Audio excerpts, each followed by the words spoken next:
ಮಹಾದೇವಿ ಅಮ್ಮ ಶ್ರೀಚಕ್ರವಾಸಿನಿ. ಈಗ ಶ್ರೀಚಕ್ರ ಇದರ ಜೊತೆಗಿಲ್ಲ. ಈ ವಿಗ್ರಹಕ್ಕೂ ಆ ಶ್ರೀಚಕ್ರಕ್ಕೂ ಈಗ ಯಾವ ನಂಟೂ ಇಲ್ಲ. ಇನ್ನು ಮುಂದೆ ಶ್ರೀಚಕ್ರ ಸ್ವತಃ ದುಷ್ಟರ ಶಿಕ್ಷೆ, ಶಿಷ್ಟರ ರಕ್ಷೆಗೆ ನಿಲ್ಲಲಿದೆ. ನನ್ನ ಕಣ್ಣು ತಪ್ಪಿಸಿ ಜಾಜಿಗೆ ಶ್ರೀಚಕ್ರ ಸಿಗೋ ಹಾಗೆ ಮಾಡ್ಬಿಟ್ರಲ್ಲ. ನೋಡ್ತಾ ಇರಿ ನಾನೇನ್ ಮಾಡ್ತೀನಿ ಅಂತ. ನೋಡ್ತಾ ಇರಿ.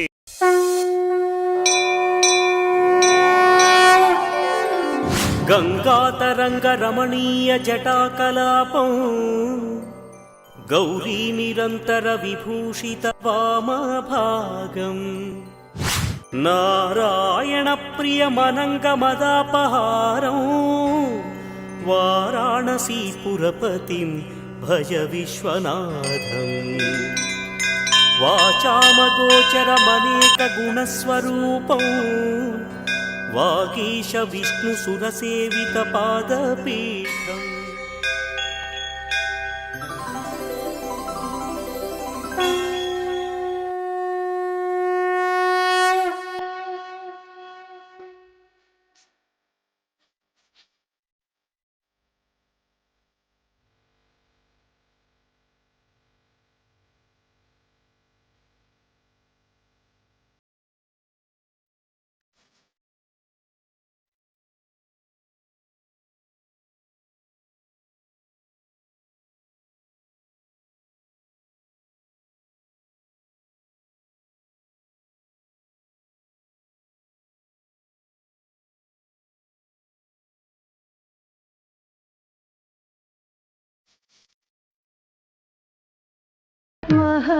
ಮಹಾದೇವಿ ಮಹಾದೇವಿ ಕದಂಬವನ ಚಾರಿಣಿ ಮುನಿ ಕದಂಬ ಕಾದಂಬಿನಿ ನಿತಂಬಜಿತ ಭೂಧರ ಸುರನಿತಂಬಿನಿ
ಲಲಿತಾ,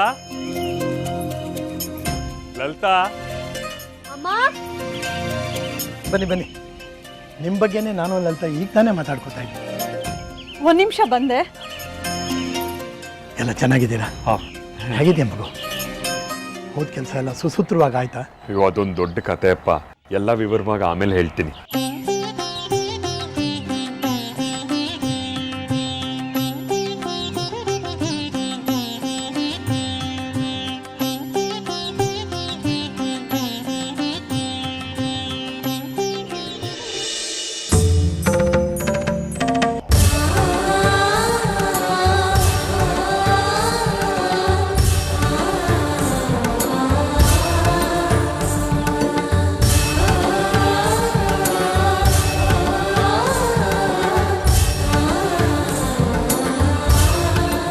ಬನ್ನಿ ಬನ್ನಿ ಒಳಗೆ ಮಾತಾಡೋಣ ಬನ್ನಿ.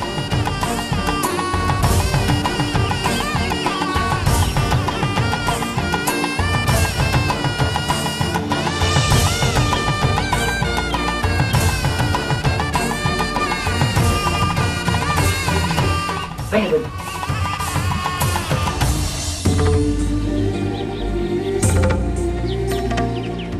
ಅಪ್ಪ ಒಂದ್ ನಿಮಿಷ. ಅಮ್ಮ ಅಮ್ಮ ಬಂದೆ. ಇದು ಅರಿಹಂತಪುರ ದಕ್ಷಿಣನಾಥನ್ ಪ್ರಸಾದ ತಗೋ. ದೇವ್ರ ಮನೆಯಲ್ಲಿ ಇಟ್ಬಿಡು. ಸರಿ. ಪ್ರಯಾಣ ಮಾಡಿ ಸುಸ್ತಾಗಿರ್ಬೇಕು. ಸ್ನಾನ ಮಾಡಿ ಮಧ್ಯಾಹ್ನದಷ್ಟೊತ್ತಿಗೆ ಹಬ್ಬದ ಅಡುಗೆ ಮಾಡ್ತೀನಿ. ಶಾವಿಗೆ ಪಾಯಸ ಮಾಡ್ಲಾ? ಎಲ್ಲರೂ ಕೂತ್ಕೊಂಡು ಒಟ್ಟಿಗೆ ಊಟ ಮಾಡಿ ಯುಗಗಳೇ ಆಗೋಗಿದೆ ಅನ್ನಿಸ್ಬಿಟ್ಟಿದೆ. ಮಾಡು ಮಾಡು, ನಿನಗೇನು ಮಾಡಬೇಕು ಅನ್ಸುತ್ತೋ ಅದನ್ನೆಲ್ಲ ಮಾಡಿಬಿಡು ಇವತ್ತು. ಇದೆಲ್ಲ ಇವತ್ತೊಂದಿನ ತಾನೇ, ನಾಳೆಯಿಂದ ಅದೇ ರಾಗ ಅದೇ ಹಾಡು. ಅದಿಲ್ಲ ಇದಿಲ್ಲ ದುಡ್ಡಿಲ್ಲ ಅಂತ. ಇವತ್ತೊಂದು ದಿವಸ ಮಧ್ಯಾಹ್ನ ಎಲ್ಲರೂ ಒಟ್ಟಿಗೆ ಕೂತು ಊಟ ಮಾಡಿಬಿಡೋಣ. ಹೌದು, ನೀವೇನು ಹೇಳ್ಬಿಡ್ತೀರಿ? ಮನೆ ನಡೆಸ್ಬೇಕಾಗಿರೋಳು ನಾನು ತಾನೆ. ನಮಗಿರೋ ಆದಾಯಕ್ಕೆ ಕೈ ಬಾಯಿ ಕಟ್ಟದೆ ಇನ್ನೇನು ಮಾಡಲಿ? ನಿಮಗೆ ಈ ಸರ್ತಿ ಕೆಲಸ ಬೇರೆ ಇಲ್ಲ. ಈ ತಿಂಗಳು ಹೇಗೆ ಸಾಕ್ಸೋದು ಅನ್ನೋದೇ ನನಗೆ ಯೋಚನೆ ಆಗಿತ್ತು.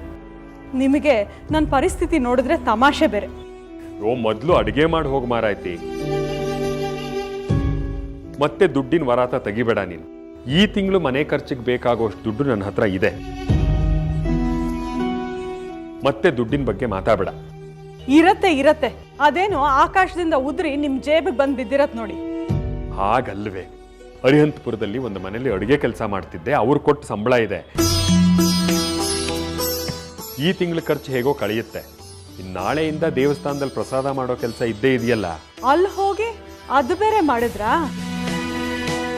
ಅದು ಸರಿ, ಹೋದ ಕೆಲಸ ಏನಾಯ್ತು? ಎಲ್ಲ ಸಾಂಗವಾಗಿ ಆಯ್ತಾ? ಅವಳಿಗೆ ತಿಳ್ಕೊಳ್ಬೇಕು ಅಂತ ತುಂಬ ಕುತೂಹಲ. ನೀನು ಹೋದ ಕೆಲಸ ಏನಾಯ್ತು ಹೇಳ್ಬಿಡು. ಎಲ್ಲ ಚೆನ್ನಾಗಾಯ್ತಪ್ಪ. ನೆನ್ನೆ ಪೂಜೆ ಆಯ್ತು, ಇವತ್ತು ಹೊರಟು ಬಂದ್ವಿ. ಏನು ತೊಂದರೆ ಆಗ್ಲಿಲ್ಲ ತಾನೆ? ಓ ತೊಂದ್ರೆನಾ? ಒಂದ ಎರಡ? ಎಲ್ಲ ಅಡ್ಡಿ ಆತಂಕಗಳೂ ಎದುರಿಗೆ ಬಂದ್ವು. ಹೇಗೋ ಅಮ್ಮನವ್ರ ದಯೆ ಇತ್ತು, ಸುಖ ಅಂತ ಆಯ್ತು. ನೀನು ಹೇಳಿದ್ರೆ ನಂಬಲ್ಲ, ವಿರೂಪಾಕ್ಷ ಶಾಸ್ತ್ರಿಗಳು ಅಲ್ಲಿಗೆ ಬಂದಿದ್ರು. ಅವ್ರು ಯಾಕೆ ಅಲ್ಲಿಗೆ ಬರ್ತಾರೆ? ಅವ್ರಿಗೇನಂತೆ ಅಲ್ಲಿ ಕೆಲಸ? ಯಾವ ಕೆಲಸನೋ ಗೊತ್ತಿಲ್ಲ, ವಿಗ್ರಹ ಬೇಕು ಅಂತಿದ್ರು. ಕಡೆಗೆ ಪೂಜೆ ಮಾಡೋಕ್ಕೂ ಅವರೇ ನಿಂತರು. ಆದರೆ ಪೂಜೆ ಮಾಡೋಕ್ಕೆ ಆಗಲಿಲ್ಲ. ವಿಗ್ರಹಗಳು ನೂರಾರು ಸಂಖ್ಯೆಯಲ್ಲಿ ಉದ್ಭವ ಆದವು. ಅದರಲ್ಲಿ ಅಸಲಿ ಯಾವುದು ನಕಲಿ ಯಾವುದು ಅಂತ ಗೊತ್ತಾಗದೆ ಒದ್ದಾಡ್ಬಿಟ್ರು ಪಾಪ. ಅದು ಯಾವಾಗಲೂ ಹಾಗೇನಪ್ಪ. ನಮ್ಮ ಉದ್ದೇಶಗಳು ಚೆನ್ನಾಗಿದ್ದರೆ ಎಲ್ಲವೂ ಸರಿಯಾಗುತ್ತೆ. ಶಾಸ್ತ್ರಿಗಳು ಒಳಗುಟ್ಟು ಏನಿದೆಯೋ ಯಾರಿಗೆ ಗೊತ್ತು. ಅಂದ್ಹಾಗೆ ಹಂಡೆನಲ್ಲಿ ಬಿಸಿನೀರು ಚೆನ್ನಾಗಿ ಕಾದಿದೆ, ಹೋಗಿ ಸ್ನಾನ ಮಾಡ್ಕೊಂಡು ಬನ್ನಿ. ದಣದು ಬಂದಿದ್ದೀರಾ? ಸರಿ, ನಾನು ಅಷ್ಟರಲ್ಲಿ ದೇವಸ್ಥಾನಕ್ಕೆ ಹೋಗಿರ್ತೀನಿ, ನೀವೆಲ್ಲ ಆಮೇಲೆ ಬನ್ನಿ. ಯಾಕೆಂದರೆ ನೀವೆಲ್ಲ ಕ್ಷೇಮವಾಗಿ ಹಿಂತಿರುಗಿದ್ರೆ ಅಮ್ಮನವರಿಗೆ ಅಭಿಷೇಕ ಪೂಜೆ ಮಾಡಿಸ್ತೀನಿ ಅಂತ ಅಂದ್ಕೊಂಡಿದ್ದೆ. ಅದಕ್ಕೆ ಮುಂದೆ ಹೋಗಿ ನಾನು ಸಿದ್ಧಪಡಿಸ್ತೀನಿ, ನೀವು ಬನ್ನಿ. ಅಪ್ಪ ಒಂದು 5 ನಿಮಿಷ ಕಾದಿರಿ, ಸ್ನಾನ ಮಾಡ್ಕೊಂಡು ನಾನು ನಿಮ್ಮ ಜೊತೆ ಬಂದ್ಬಿಡ್ತೀನಿ. ನಾನು ಬರ್ತೀನಿ. ಸುನೀತಾನು ಆವತ್ತಿಂದ ದೇವಸ್ಥಾನಕ್ಕೆ ಹೋಗಬೇಕು ಅಂತ ಇದ್ಲು, ಅವಳನ್ನು ಕರ್ಕೊಂಡು ಬರ್ತೀನಿ. ಸರಿ, ನಾನು ತಯಾರಾಗಿ ಬಂದ್ಬಿಡ್ತೀನಿ. ಅಪ್ಪ ಸರಿ, ನಿಮ್ಮ ಅತ್ತೆಗೂ ಹೇಳ್ಬಿಡಮ್ಮ.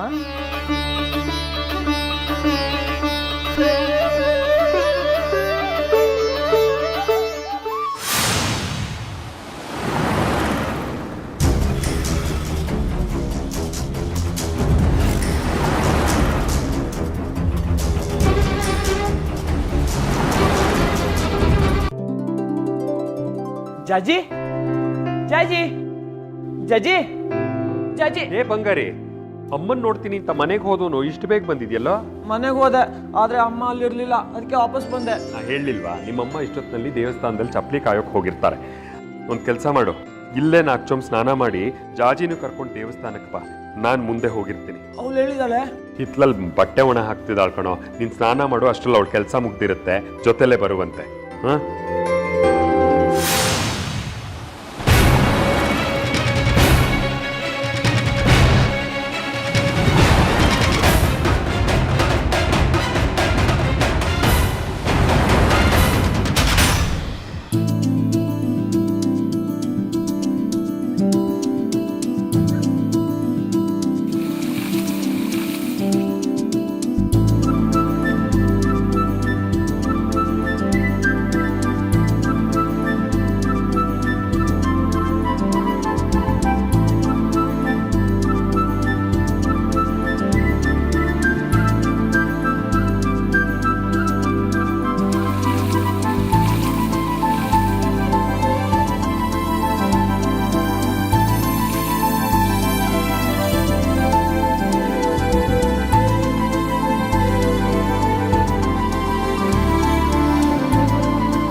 ಯಾಕೆ ಇಲ್ಲಿ ಬಂದ?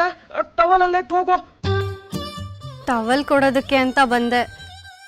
ನಾಚ್ಕೋಬೇಡ, ನಾನೇ ನಿನ್ನ ನೋಡಲ್ಲ. ಮತ್ತಲ್ಲಿಂದ ಕಣ್ಣು ಮುಚ್ಕೊ ಬಂದ್ಯಾ? ನಂಗೂ ಒಂಥರ ಆಗುತ್ತೆ. ಅದನ್ನಲ್ಲೇ ಹೋಗು. ದೊಡ್ಡ ಕಣ್ಸಿವ್ನು, ನಾಚಿಕೆ ಅಂತ ನಾಚಿಕೆ. ನಿನಗಂತೂ ನಾಚಿಕೆ ಇಲ್ಲ. ಗಂಡು ಸ್ನಾನ ಮಾಡೋಲ್ಲ ಬಂದ್ಬಿಡ್ತೀಯಲ್ಲ. ಹೌದು, ಹೀಗೆ ಮಾತಾಡ್ತಿದ್ರೆ ತಿರ್ಗ್ಬಿಡ್ತೀನಿ ಅಷ್ಟೇ. ಏ ಹಂಗ್ ಮಾಡ್ಬೇಡ, ನೀನ್ ತಿರ್ಗ್ಬೇಡ. ನೋಡಿದ್ರು ಏನಿವಾಗ, ನೀನೇನ್ ಬೇರೆ ಅವನಲ್ವಲ್ಲ.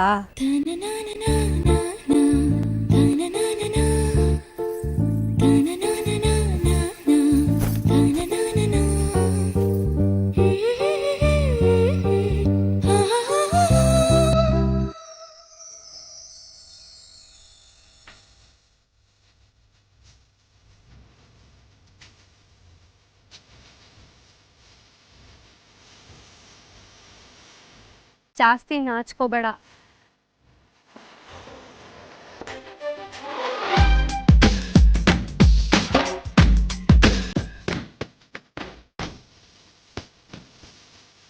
ಯಾವತ್ತಿದ್ರೂ ನಿನಗೆ ಟವಲ್ ಕೊಡೋದು ನಾನೇ. ತಗೋ.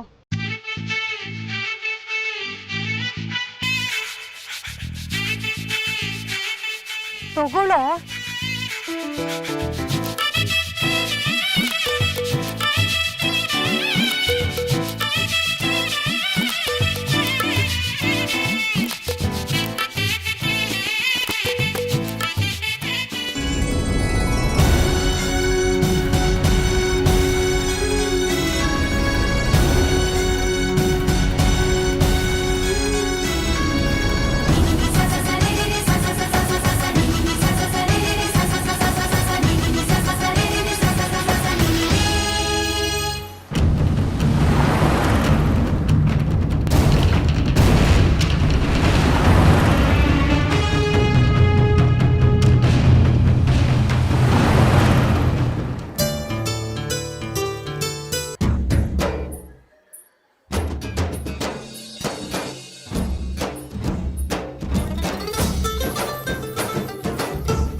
ಈ ಅಂಗಿ ಹಾಕೊಳ್ಳೋ ಬಂಗಾರಿ.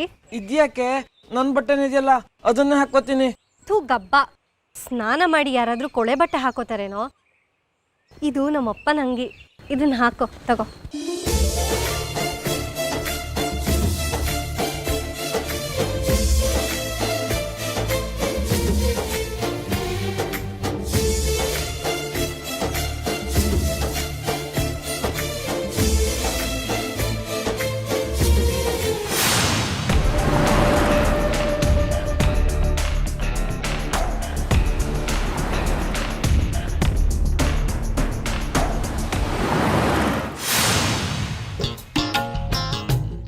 ಆಹಾ, ಸುಂದ್ರಾಂಗ, ತಯಾರಾಗ್ಬಿಟ್ಯಾ? ನಂದೇ ದೃಷ್ಟಿ ತಗ್ಲತ್ತೆ ಕಣೋ ಬಂಗಾರಿ ನಿಂಗೆ. ನಾನು ಹೆಂಗೆ ಕಾಣ್ತಿದ್ದೀನಿ ಅಂತ ನಂಗೆ ಗೊತ್ತು. ಸುಮ್ಮನೆ ಏನೇನೋ ಹೇಳಬೇಡ. ಜಾಜಿ, ತುಂಬ ಹೊಟ್ಟೆ ಹಸಿತಿದೆ ಕಣೆ. ನನಗೂ ಅಷ್ಟೇ ಕಣೋ. ನಾನು ಬೆಳಗ್ಗೆಯಿಂದ ಏನೂ ತಿಂದೇ ಇಲ್ಲ. ಮನೆಯವರೆಲ್ಲ ದೇವಸ್ಥಾನಕ್ಕೆ ಹೋಗಿದಾರಲ್ಲ, ನಾವು ಅಲ್ಲಿಗೆ ಹೋಗೋಣ, ಪ್ರಸಾದ ಸಿಗುತ್ತೆ. ಅಡುಗೆ ಮನೇಲಿ ನೋಡು, ಲಲಿತಮ್ಮ ಏನಾದ್ರು ಮಾಡಿರ್ಬೋದು. ತುಂಬ ಹೊಟ್ಟೆ ಹಸಿವು. ಅಷ್ಟೊಂದು ಹೊಟ್ಟೆ ಹಸಿತಿದ್ಯೇನೋ? ಸರಿ ಇರು, ನೋಡ್ಕೊಂಬರ್ತೀನಿ.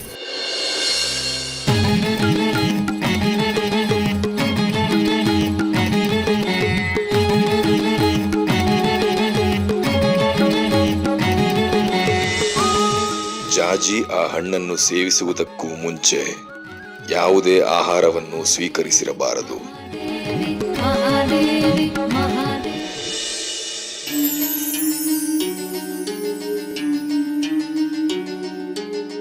ಉಪ್ಪಿಟ್ಟು.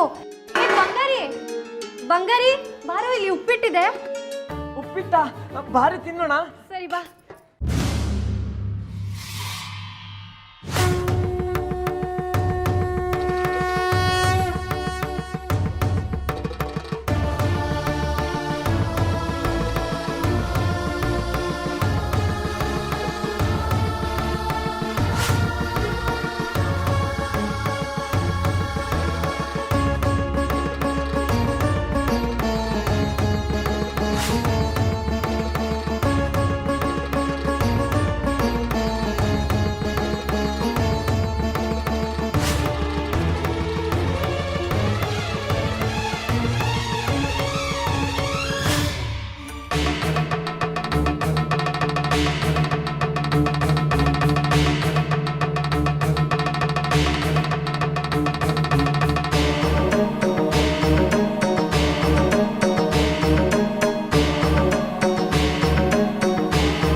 ಹಣ್ಣು ಯಾರಿಗೂ ಸಿಗಕೂಡದು. ಪೂರ್ತಿ ಹಣ್ಣನ್ನು ಜಾಜಿಯೇ ಭಕ್ಷಿಸಬೇಕು. ಹಾಗಾಗುವ ಹಾಗೆ ನೋಡಿಕೊಳ್ಳುವ ಜವಾಬ್ದಾರಿ ನಿನ್ನದು. ಖಂಡಿತ ಆ ಹಣ್ಣನ್ನ ಜಾಜಿನೇ ಭಕ್ಷಿಸ್ತಾಳೆ. ನೀವು ನಿಶ್ಚಿಂತೆಯಿಂದ ಇರಿ.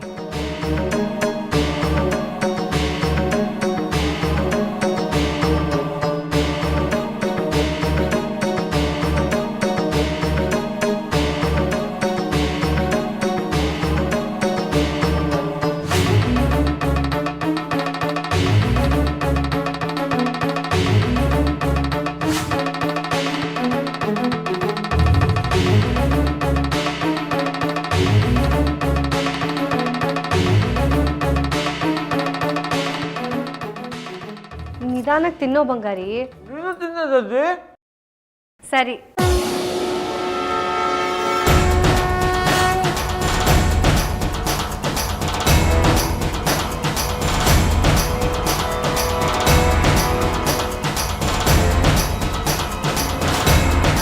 ಜಾಜಿ ಆ ಹಣ್ಣನ್ನು ಸೇವಿಸುವುದಕ್ಕೂ ಮುಂಚೆ ಯಾವುದೇ ಆಹಾರವನ್ನು ಸ್ವೀಕರಿಸಿರಬಾರದು. ಜಾಜಿ,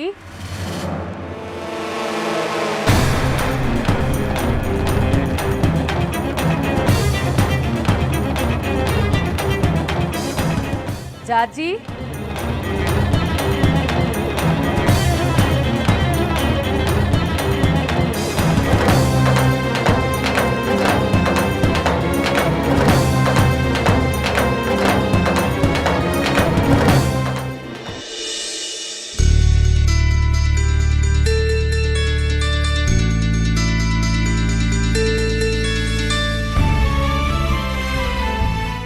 ನೇಶ್ರಮ್ಮ, ತುಂಬಾ ಅಪರೂಪಕ್ಕೆ ನಮ್ಮ ಮನೆಗೆ ಬಂದ್ಬಿಟ್ಟಿದ್ದೀರಾ.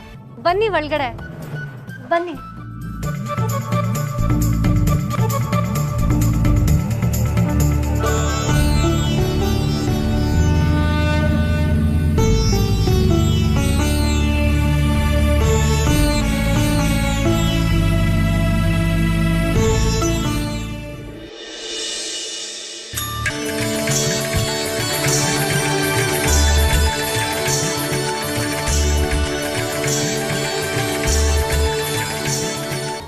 ಮೇಶ್ರಮ್ಮ, ನಿಮಗೆ ದಣಿವಾಗಿರ್ಬೇಕು, ಕುಡಿಯೋದಕ್ಕೆ ನೀರು ತಂದ್ಕೊಡ್ಲಾ? ನೀರಿನ ಜೊತೆಗೆ ಏನಾದರೂ ತಿನ್ನಕ್ಕೂ ಕೊಡು ಜಾಜಿ. ಬಿಸಿಲಲ್ಲಿ ಅಷ್ಟು ದೂರದಿಂದ ನಡ್ಕೊಂಡು ಬಂದಿರೋದು, ಹೊಟ್ಟೆ ತುಂಬ ಹಸಿವಾಗಿದೆ. ಖಂಡಿತ, ಉಪ್ಪಿಟ್ಟಿದೆ, ತಗೊಂಡು ಬರ್ತೀನಿ.